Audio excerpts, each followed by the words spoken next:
ఈరోజు పరిస్థితులు తారుమారైపోయాయి. అందుకని దేవుని యొక్క సన్నిధిలో గుర్తుపెట్టుకోండి, హృదయంలో నుంచి వస్తాయి అంట. హృదయంలో నుంచి వస్తాయి వేశ్యాగమనములు, అలాగే దేవుని యొక్క బిడ్డలు దొంగతనములు. మళ్ళీ ఇంకా అమ్మాయి చేసినటువంటి దొంగతనం ఏంటంటే వచ్చి ఇంట్లో బంగారం తీసుకెళ్ళడం కోసం అంట నేను ఎక్కడికి వెళ్ళాను, ఉపవాస ప్రార్థన ఉంటే 4 రోజులు వచ్చాను అన్నట్టు. వచ్చి మళ్ళీ ఉన్న బంగారం తీసుకొని చక్కగా మళ్ళీ వేసేసింది, మళ్ళీ ప్రార్థనకి వెళ్తానని చెప్పింది. ఫస్ట్ టైం వాడు ఆలోచన ప్రారంభించాడు, సెకండ్ టైం వచ్చి వెళ్ళగానే పూర్తిగా ఏమైంది. కాబట్టి నోట్లో అంటే ఆచార సంబంధమైన భక్తిలో కంటే కూడా నీ హృదయంలో నుండి వచ్చేటువంటి వాటి విషయం ఏం చేస్తారు, జాగ్రత్తగా ఉండండి, పరిశీలన చెప్తున్నాడు.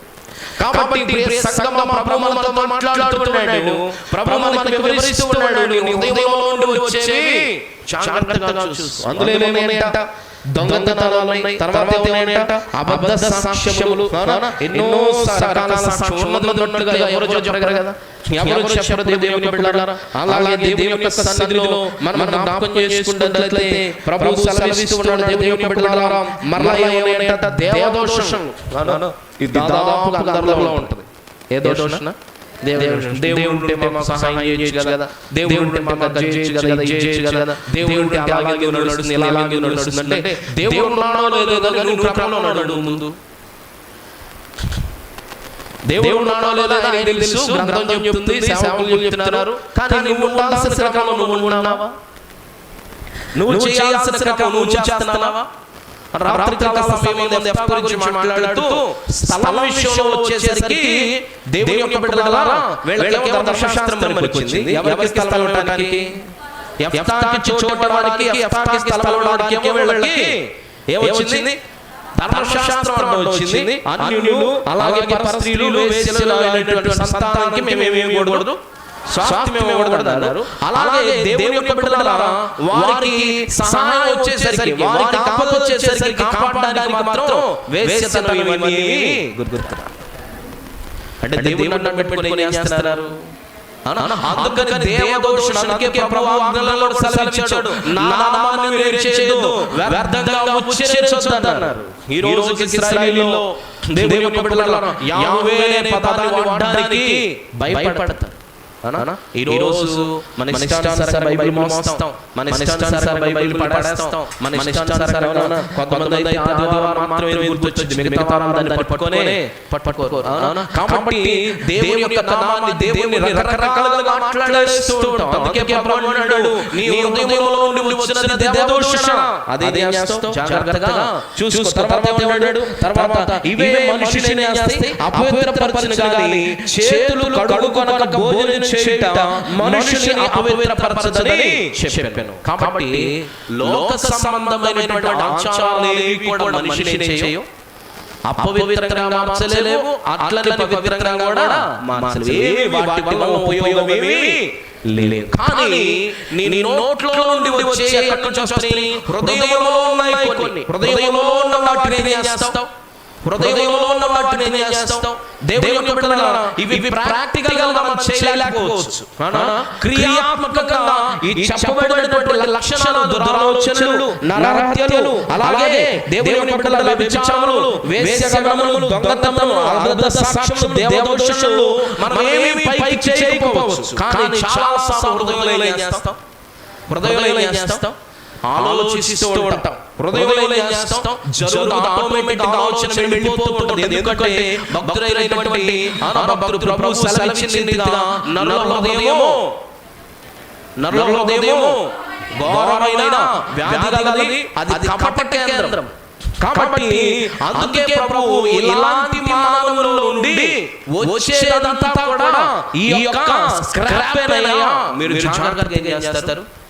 జాగ్రత్తగా ఏం చేస్తారు? మీరు చూసుకొని జాగ్రత్తగా మీరు ఏం చేస్తారంటే చేతులు కడుక్కోవటం, లేకపోతే లోక సంబంధమైనటువంటి, శరీర సంబంధమైనటువంటి భౌతిక ఆచారాలను, వాక్యాన్ని పెట్టుకొని పాటించడం వలన పవిత్రత రాదు, హృదయంలో నుండి తీసేసుకుంటే వచ్చింది పవిత్రత వచ్చిందనేటువంటి విషయాన్ని జ్ఞాపకం చేస్తున్నాడు. అందుకని మన కొండలో ఏమున్నాయి, అందుకని మన కొండలో ఏమున్నాయి, ఆ కొండలు దేవుని బిడ్డలారా ఏముంటే ఎలా ఫలిస్తాయి, ఏముంటే ఎలాగ చెడిపోతాయి అనేటువంటి విషయాలను మనం ధ్యానం చేద్దాం. మనం ధ్యానిస్తున్న రీతిగా దేవుని బిడ్డలారా జ్ఞాపకం చేసుకోండి. ప్రభువు సెలవిస్తున్నాడు. న్యాయాధిపతుల గ్రంథము 27వ అధ్యాయం 20వ వచనాన్ని చదవండి. న్యాయాధిపతుల గ్రంథము 7వ అధ్యాయం 20వ వచనాన్ని చదవండి.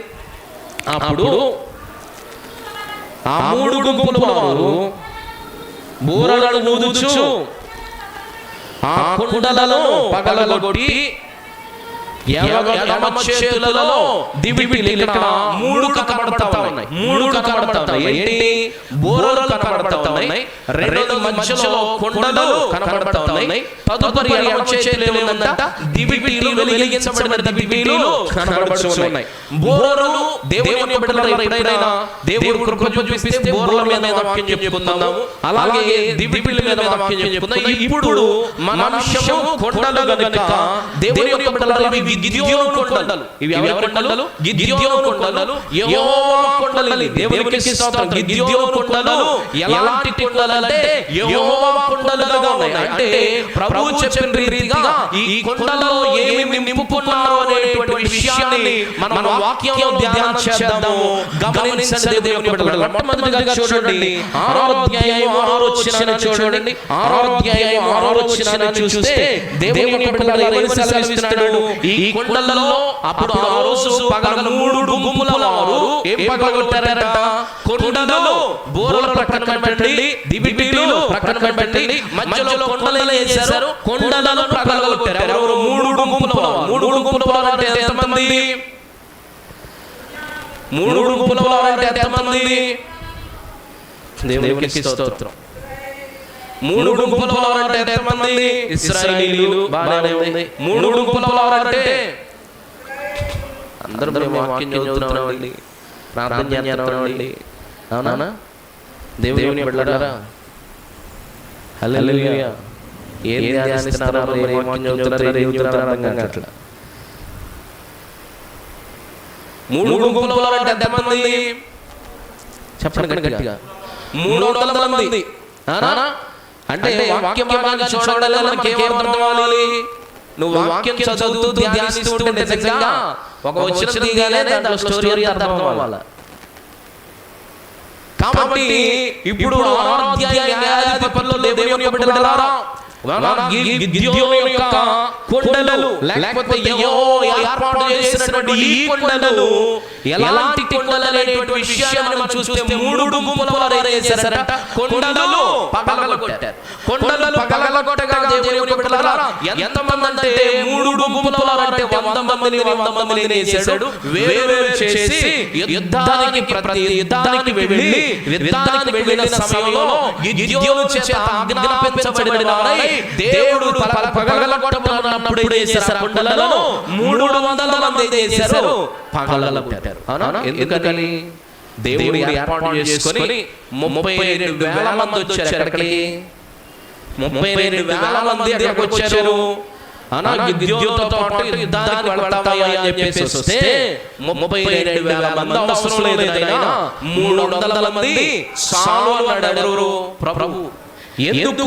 దానికి ఒక పందెం కూడా దేవుడు ఒక పని కూడా పెట్టాడు. ఆ పని పెట్టిన తర్వాత ఆ పనిలో సెలెక్ట్ అయిన వారిని మాత్రమే తీసుకెళ్ళాడు. ఎందుకు అంటే 32,000 మంది వెళ్తే వీళ్ళందరూ ఏం చెప్పుకుంటారంటే ఇశ్రాయేలీయులు, ఇదిగో ఇది మా వల్ల జరిగింది, ఇది యెహోవా చేసింది లేదు, మేము 32,000 మంది పైకి పడ్డాం కాబట్టి అమ్మోనీయులందరూ అయిపోయారు, మిద్యానీయులందరూ అయిపోయారు, వారందరూ నశించిపోయారని చెప్పుకుంటారనే ఉద్దేశంతో దేవుడు అతి కొద్ది సంఖ్యతో వారికి ఏమి ఇచ్చాడు? విజయాన్ని ఇచ్చాడు. ఆ సందర్భంలో వీళ్ళు ఏం చేశారంటే ఈ 300 మంది కొండలను వేశారు, పగలగొట్టారు. అయితే ఆ కొండల్లో ఏముంది? పగలగొట్టబడిన కొండల్లో ఏముంది? కొండలు పగలగొడితే యుద్ధంలో జయించేస్తారా? ఏమండి? కొండలు పగలగొట్టినంత మాత్రాన జయం వచ్చేస్తుందా? రాదు కదా. కాబట్టి ఆ కొండలు పగలగొట్టడంతోనే వీరికి జయం ఎలా వచ్చింది అనేటువంటి విషయాలను మనం కొంచెం లోతుగా ఆలోచిస్తే పగలలో కొట్టబడినటువంటి ఆ కుండల్లో ఏమి నింపబడిందో మన వాక్యంలో చూడండి.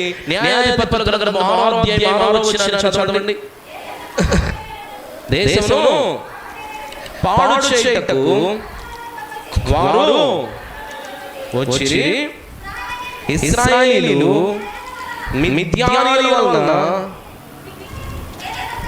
మిక్కిలి హీనదశకు దేవునికి స్తోత్రం కలుగుగాక. 7 ఏళ్ల పాటు మిద్యానీయుల చేత మిక్కిలి హీనదశలోకి వెళ్ళి ఎంతగా బాధించబడ్డారు ఇశ్రాయేలీయులు.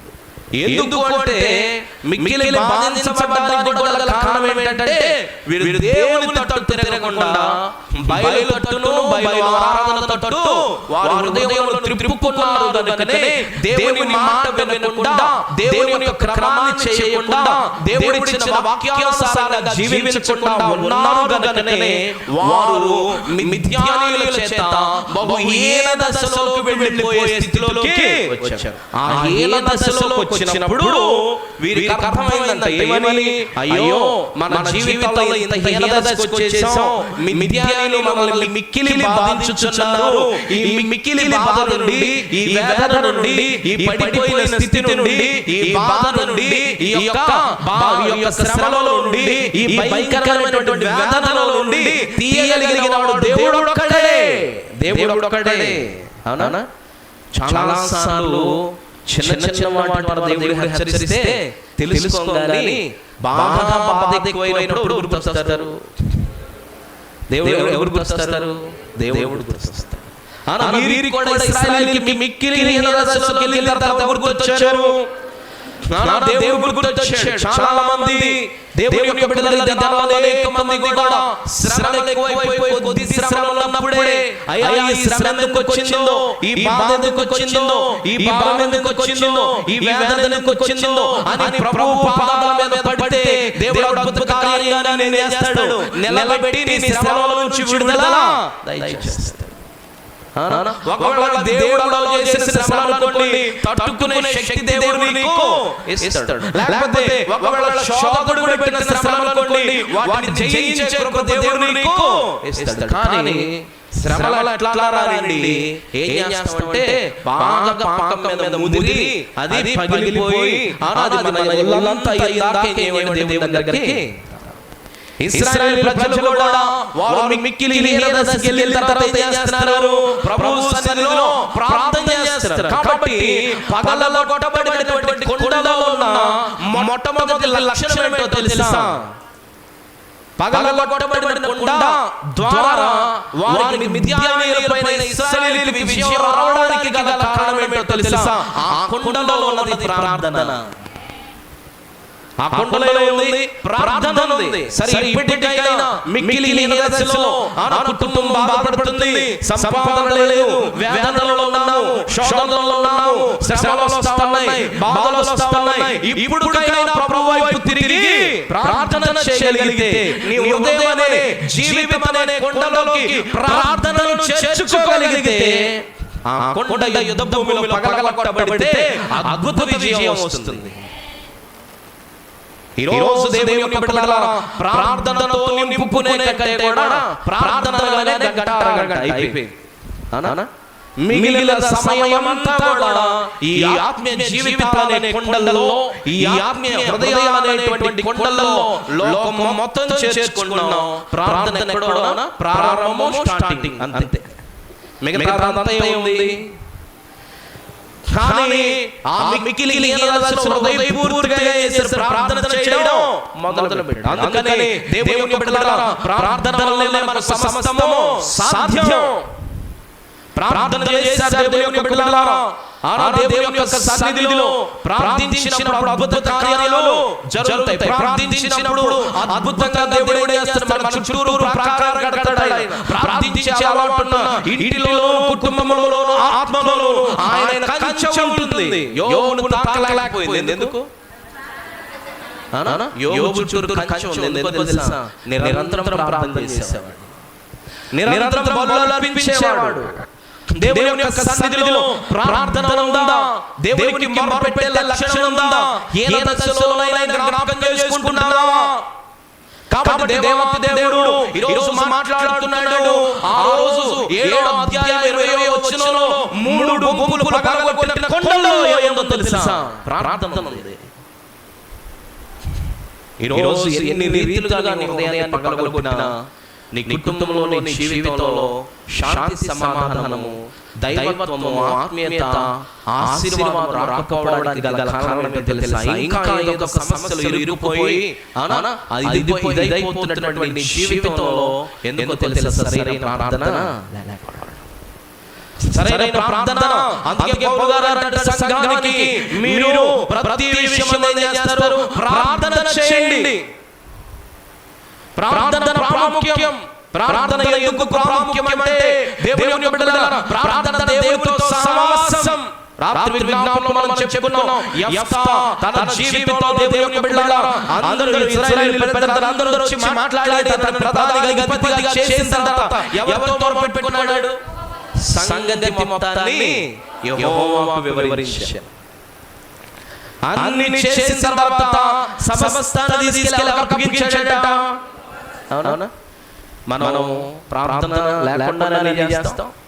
అన్ని చేసిన తర్వాత కనీసం ప్రభు చేశానని కూడా ప్రభుతో చెప్పు. అందుకని మన ప్రార్థన జీవితాల్లో దేవునితో సహవాసం లేకపోతా ఉంది. అందుకని దేవుని యొక్క సన్నిధిలో నమ్మి, దేవుని అడిగి, దేవుని నిలచి నువ్వు ప్రార్థన చేసిన యెడల దేవుడు అడిగిన వాడికి ఇస్తాడు, తట్టిన వాడికి తెరుస్తాడు, వెతికిన వాడికి దొరికేటువంటి గొప్ప దేవుడు. ఎలా వెతుకుతావు దేవుణ్ణి? ఎలా దేవుని అడుగుతావు? ఎలా దేవుని తడతావు? ఎలా దేవుని యొక్క కార్యాలు నీ జీవితంలో, నీ కుటుంబంలో, హృదయంలో పనిచేస్తాయంటే ప్రార్థన కావాలి. ఈరోజు దేవుని యొక్క బిడ్డలు ఆరాధన చేసే సంఘాలు ఎక్కువైపోయినాయి. డ్రమ్ములు కొట్టే సంఘాలు ఎక్కువైపోయినాయి. కేకలు వేసే సంఘాలు ఎక్కువైపోయినాయి. కానీ ఈరోజు ప్రార్థన చేసే సంఘాలు, ఆ రోజు ఆదిమ సంఘానికి ఉన్న గొప్ప లక్షణం ఏంటో తెలుసా? ఎడతెగక అవచనం చెప్పండి. ఎడతెగక ఏం చేశారు? ఎడతెగక ప్రార్థనయందును సహవాసముయందును మొదటి వచ్చింది. అందులో ప్రాముఖ్యమైన విషయం ఏంటో తెలుసా? ప్రార్థన. ఈ రోజు దేవుని బిడ్డలారా 4 వారాలు విజ్ఞాపన అయితే 1 వారం మనం ప్రార్థన చేస్తాం. ఎందుకో తెలుసా? ప్రార్థన లేకపోతే ముందుకు సాగటం. అందుకే మన సంఘాలు ఎప్పుడు పాడుకుంటాం కదా, ప్రార్థన వలనే పయనము, ప్రార్థనే ప్రాకారము, ప్రార్థనే ప్రాధాన్యము, ప్రార్థన లేనిదే పరాజయం. కలిసి ప్రార్థన వలనే పయనము, ప్రార్థనే ప్రాకారము, ప్రార్థనే ప్రాధాన్యము, ప్రార్థన లేనిదే పరాజయం. ప్రభువా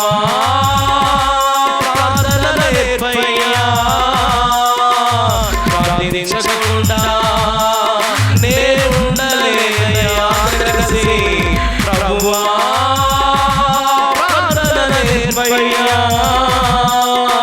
ప్రార్థించకుండా నేను ఉండలేనయ్యా, నీ పాదాలు తడపకుండా నా పయనం సాగదయ్యా, నీ పాదాలు తడపకుండా నా పయనం సాగదయ్యా.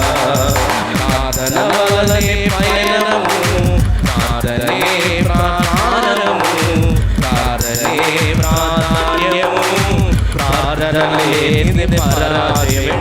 ప్రార్థన వలనే పయనం సాగాలి. ప్రార్థన వలనే నీ యొక్క ప్రాకారము కట్టబడుతుంది. ప్రార్థన వలనే నీ జీవితం కట్టబడుతుంది. దేవుని సన్నిధిలో మోకాళ్ళలో ఉన్నప్పుడే నీ జీవితం బాగు చేయబడుతుంది.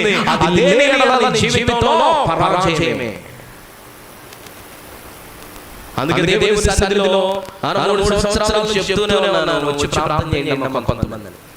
ఇది ఈ మధ్య కాలంలో కొంతమంది పాస్టర్ గారు, విజయ గారు, కొంతమంది వచ్చి ఎట్లా దేవునికి స్తోత్రం చెప్పిన మాట దేవుడు ఎప్పుడప్పుడు ఏం చేస్తాడు, ఫలింప చేస్తాడు అని నాకు ఎప్పుడు నమ్మకం. కాబట్టి ఒకరో ఇద్దరు మధ్యాహ్నం సాయంత్రం ముగ్గురు వచ్చి ప్రార్థన చేసుకుంటారు. చాలా సంతోషం. మిగిలిన సంఘం ఎక్కడ?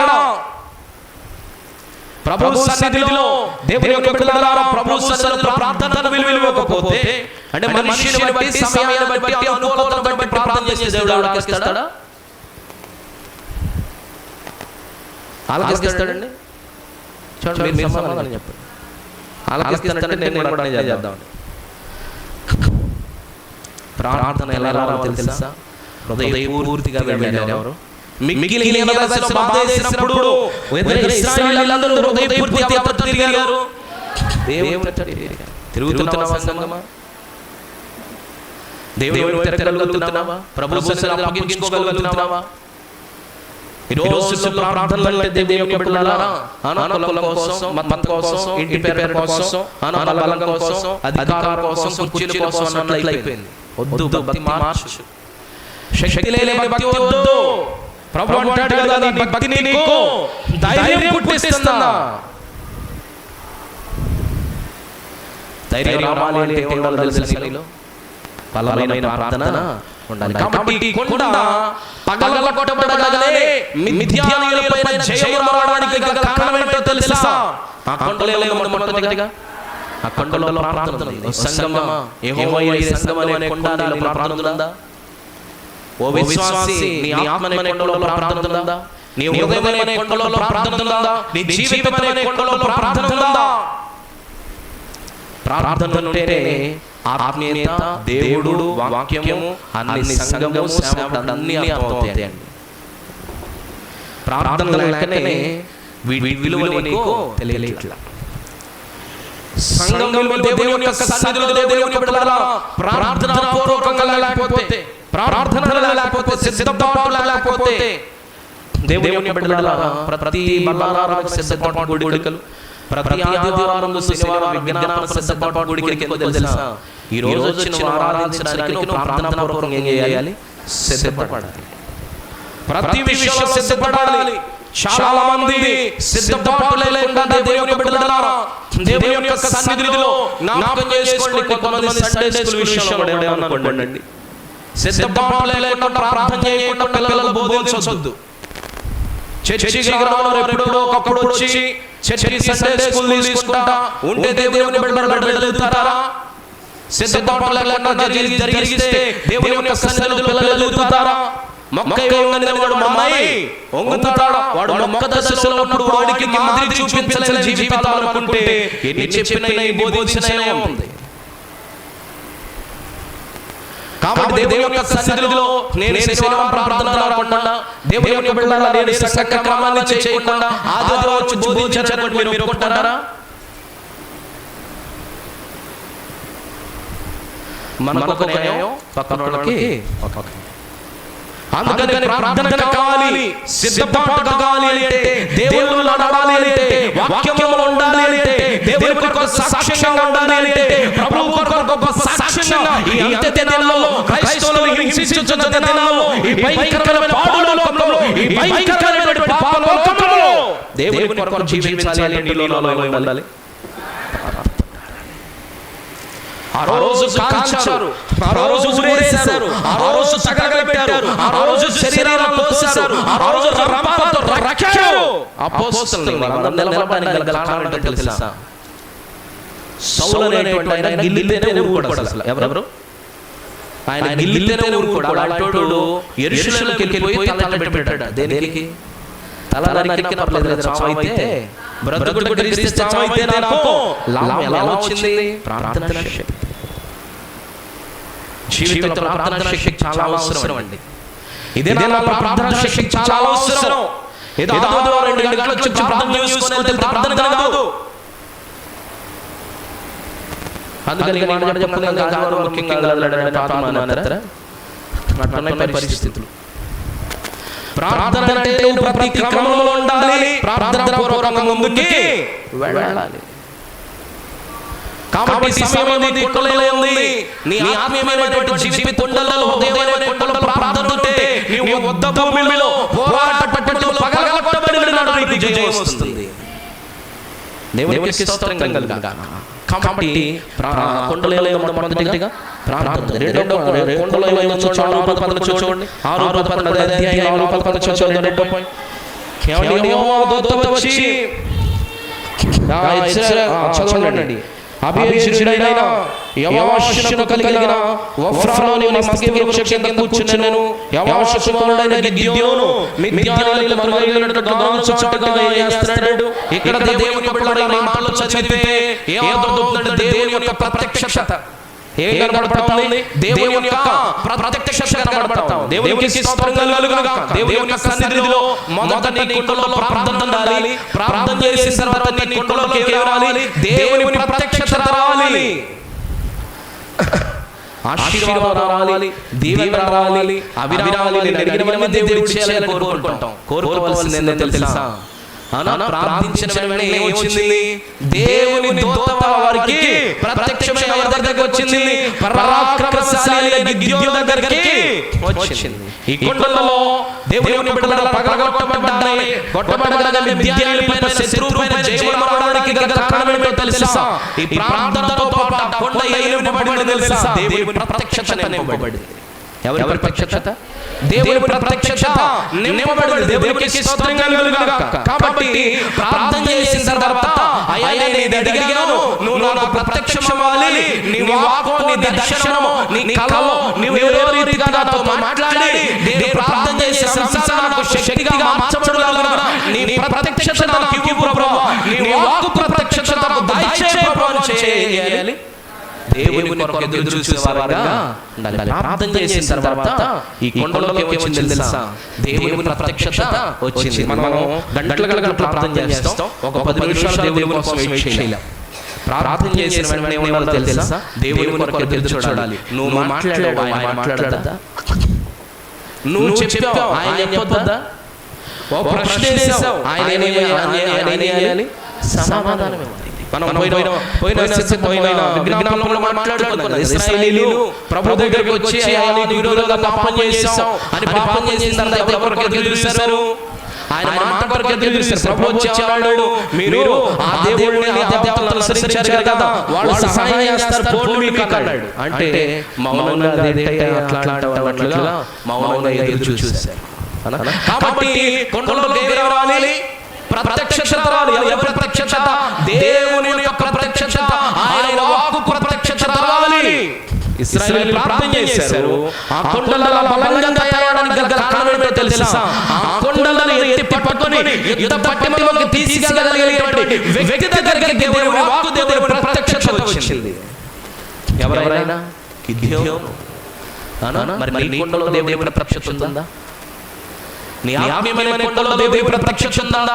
కాబట్టి దేవుని ప్రత్యక్షత ఉంటే దేవుడు ఏం చేయాలో చెప్తాడు. దేవుని ప్రత్యక్షత ఉంటే దేవుని మాట బయలుపరచబడుతుంది. దేవుని మాట ఎప్పుడైతే బయలుపరచబడుతుందో అప్పుడు నువ్వు వేసే ప్రతి అడుగులో దేవుడు నీకు జయం ఇస్తాడు. దేవునికి స్తోత్రం. రెండోది ఏంటంట? రెండోది అందుకే దేవోక్తి లేక అందరూ చెప్పాలి. దేవోక్తి లేక పురుషులు కూడా దేవోక్తి లేక జనులు కట్టులు లేక తిరుగుతున్నారంట. ప్రార్థన ఉంటే సరిపోదు.